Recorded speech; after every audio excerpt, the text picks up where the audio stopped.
नमस्कार। हमारा चैनल समृद्ध भोजपुरी में आप सबके बहुत बहुत स्वागत बा।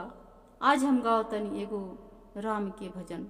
पसंद आई तो लाइक कमेंट जरूर करब सभे।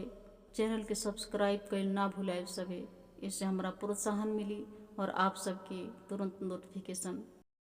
सबके रामैया सबके घरे घरे आवेले, सबके रामैया सबके घरे घरे आवेले। हमरा रामैया जी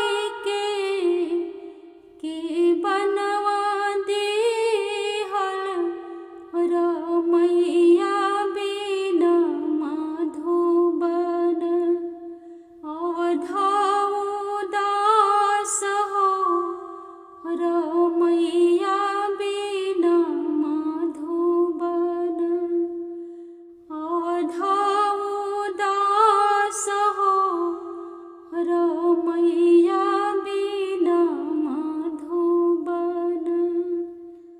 जवनी डगरिया हमरे राम बने गइले हो, जवनी डगरिया हमरे राम बने गइले हो, तवनी डगरिया के देबोया कवार हो, रामैया बिना मधुबन अवधाऊ दास हो, रामैया बिना मधुबन अवधाऊ दास हो, रामैया बिना मधुबन।